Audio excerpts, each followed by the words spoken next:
कहा जाता है श्रीमद् भागवत गीता सिर्फ एक धर्म के लिए नहीं है, बल्कि इसे हर इंसान को पढ़ना और समझना चाहिए ताकि वो अपनी जिंदगी में सुख, शांति और सफलता को प्राप्त कर सके। भगवत गीता में कुल 18 अध्याय और इन 18 अध्याय में 700 श्लोक हैं, जो सबके लिए पढ़ पाना मुश्किल है। इसलिए आज की इस खास वीडियो में हम भगवत गीता के 111 विचार के बारे में बात करने वाले हैं, जिन्हें जानकर आप भगवत गीता का सही मतलब समझ पाएंगे। इसलिए आप इन्हें हर रोज सुबह जरूर सुने। हेडफोन्स का यूज जरूर करें, जिससे आप बताई गई बातों को और अच्छे से समझें। श्री कृष्ण कहते हैं, मनुष्य को परिणाम की चिंता किए बिना, लोभ लालच बिना एवं निस्वार्थ और निष्पक्ष होकर अपने कर्तव्य का पालन करना चाहिए। जिस तरह प्रकाश की ज्योति अंधेरे में चमकती है, ठीक उसी प्रकार सत्य भी चमकता है। इसलिए मनुष्य को हमेशा सत्य की राह पर चलना चाहिए। समझदार व्यक्ति जब संबंध निभाना बंद कर दे तो समझ लेना उसके आत्मसम्मान को कहीं ना कहीं ठेस अवश्य पहुंची है। कौन क्या कर रहा है, कैसे कर रहा है और क्यों कर रहा है, इन सब से आप जितना दूर रहेंगे, खुश रहेंगे। नरक के 3 द्वार होते हैं, वासना, क्रोध, लालच।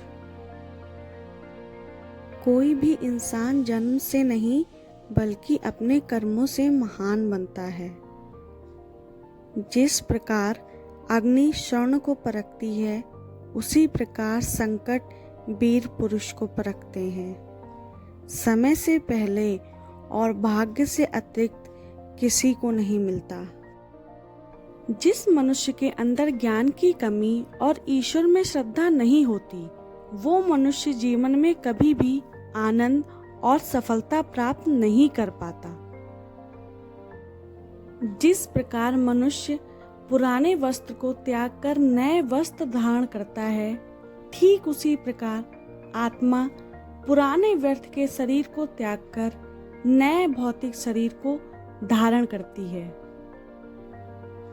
श्री कृष्ण कहते हैं, अगर तुम्हें किसी ने दुखी किया है तो बुरा मत मानना। लोग उसी पेड़ पर पत्थर मारते हैं जिस पेड़ पर ज्यादा मीठे फल होते हैं। जीवन में आधे दुख इस कारण जन्म लेते हैं क्योंकि हमारी आशाएं बड़ी होती हैं। इन आशाओं को त्याग करके देखो, जीवन में सुख ही सुख है। खुद को कमजोर कभी नहीं समझना चाहिए।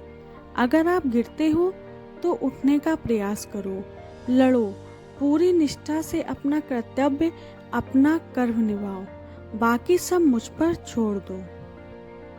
हो सकता है हर दिन अच्छा ना हो, लेकिन हर दिन में कुछ अच्छा जरूर होगा। धैर्य रखिए। कभी कभी आपको जीवन में सबसे अच्छा पाने के लिए सबसे बुरे दौर से गुजरना पड़ता है। रोना बंद करो और अपनी तकलीफों से खुद लड़ना सीखो, क्योंकि साथ देने वाले भी शमशान से आगे नहीं जाते। हमेशा छोटी छोटी गलतियों से बचने की कोशिश किया करो, क्योंकि इंसान पहाड़ों से नहीं पत्थरों से ठोकर खाता है। इच्छा पूरी नहीं होती तो क्रोध बढ़ता है, और इच्छा पूरी होती है तो लोभ बढ़ता है। इसलिए जीवन की हर स्थिति में धैर्य बनाए रखना। श्री कृष्ण कहते हैं, एक बार माफ करके अच्छे बन जाओ, पर दोबारा उसी इंसान पर भरोसा करके बेवकूफ मत बनना। लोग कहते हैं अपनों के आगे झुक जाना चाहिए, किंतु सच बात तो ये है, जो अपने होते हैं वो झुकने नहीं देते। वह जो सभी इच्छाएं त्याग देता है, मैं और मेरा की लालसा और भावना से मुक्त हो जाता है, उसे शांति प्राप्त होती है। अपनी पीड़ा के लिए संसार को दोष मत दो, अपने मन को समझाओ, तुम्हारे मन का परिवर्तन ही तुम्हारे दुखों का अंत है। हे अर्जुन, मैं भूत, वर्तमान, भविष्य के सभी प्राणियों को जानता हूँ, किंतु वास्तविकता में कोई मुझे नहीं जानता। समय जब न्याय करता है तब गवाहों की आवश्यकता नहीं पड़ती। एक उपहार तभी असली और पवित्र है जब वह हृदय से किसी सही व्यक्ति को सही समय और सही जगह पर दिया जाए, और जब उपहार देने वाले व्यक्ति के दिल में उस उपहार के बदले कुछ पाने की उम्मीद हो। सुंदरता आपके दृष्टिकोण में होती है। किसी को कीचड़ में खिला कमल भी लुभाता है और किसी को चांद में भी दाग नजर आता है। उदय किसी का भी अचानक नहीं होता। सूर्य भी धीरे धीरे निकलता है और ऊपर उठता है। धैर्य और तपस्या जिसमें है वही संसार को प्रकाशित कर सकता है। अर्जुन, स्वर्ग प्राप्त करने और वहां की वर्षों तक वास करने के पश्चात एक असफल योगी का पुनः एक पवित्र और एक समृद्ध कुटुंब में जन्म होता है। शब्द उतने ही बाहर निकालने चाहिए जिन्हें वापस भी लेना पड़े तो खुद को तकलीफ ना हो। मन अशांत हो तो उसे नियंत्रित करना कठिन है, लेकिन अभ्यास में इसे बस में किया जा सकता है। अहंकार और संस्कार में फर्क है।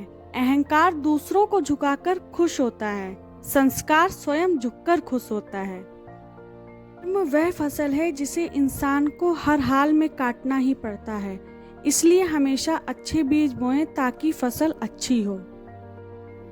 मनुष्य को जीवन की चुनौतियों से भागना नहीं चाहिए और ना ही भाग्य ईश्वर की इच्छा जैसे बहानों का प्रयोग करना चाहिए।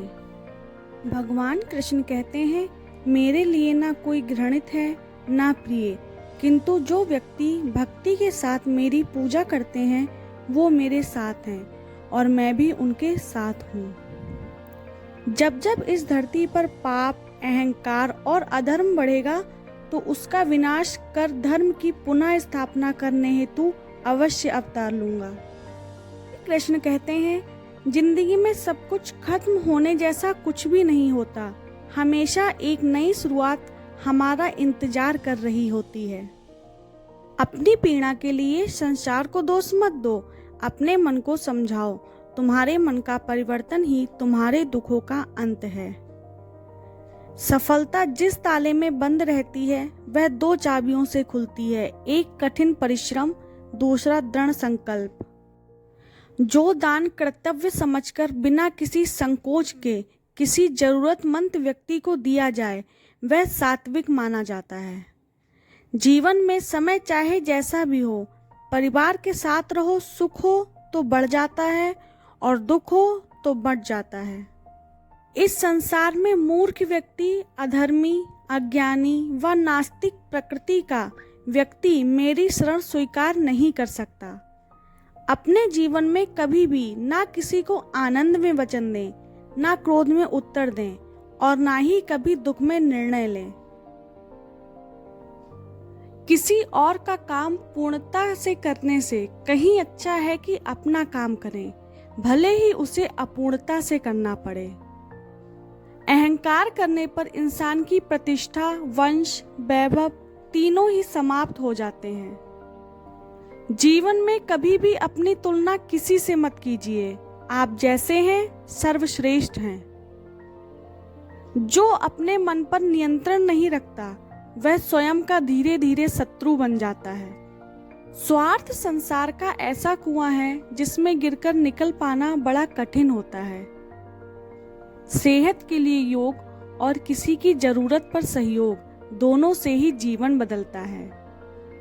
मनुष्य अपने विश्वास से निर्मित होता है। जैसा वह विश्वास करता है वैसा बन जाता है। जिसे तुम अपना समझकर मग्न हो रहे हो, बस यही प्रसन्नता तुम्हारे दुखों का कारण है। उस इंसान का मंजिल से भटक जाना तय है जिसकी संगत में नकारात्मक लोग रहते हैं। जो हुआ अच्छे के लिए हुआ, जो हो रहा है अच्छे के लिए हो रहा है, जो होगा अच्छे के लिए होगा। जो आपका है वो आपको मिलकर ही रहेगा। फिर चाहे उसे छीनने के लिए पूरी कायनात एक हो जाए।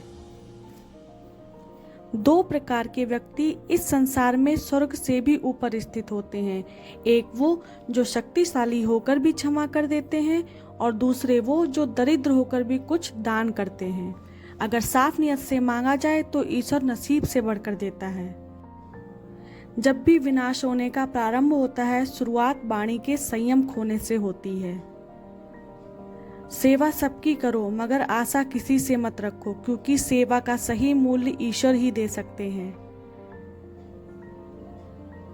जब सत्य की असत्य से लड़ाई होगी तो सत्य अकेला खड़ा होगा और असत्य की फौज लंबी होगी, क्योंकि असत्य के पीछे मूर्खों का भी झुंड होगा। अकेला रहना तुम्हें यह भी सिखाता है कि वास्तव में तुम्हारे पास स्वयं के अलावा और कुछ भी नहीं है। जब परिवार के सदस्य अप्रिय लगने लगें और पराये अपने लगने लगें, तो समझ लीजिए विनाश का समय आरंभ हो गया है। क्रोध आने पर चिल्लाने के लिए ताकत नहीं चाहिए, मगर क्रोध आने पर चुप रहने के लिए खूब ताकत चाहिए होती है। मेरा तेरा, छोटा बड़ा, अपना पराया, मन से मिटा दो, फिर सब तुम्हारा है और तुम सबके हो। किसी भी व्यक्ति को अच्छे से जाने बिना दूसरों की बातें सुनकर उसके प्रति कोई धारणा बना लेना मूर्खता है। प्रेम शरीर या सुंदरता को देखकर नहीं होता है, प्रेम हृदय से होता है। जहाँ दो हृदय मिल जाएं, वहीं प्रेम जन्म लेता है। तुम अनावश्यक रूप से चिंता क्यों करते हो? तुम किससे डरते हो? तुम्हें कौन मार सकता है? आत्मा ना तो पैदा होती है और ना ही मरती है। धर्म से भरा हृदय धर्म का परामर्श देता है, और अधर्म से भरा हृदय अधर्म का परामर्श देता है।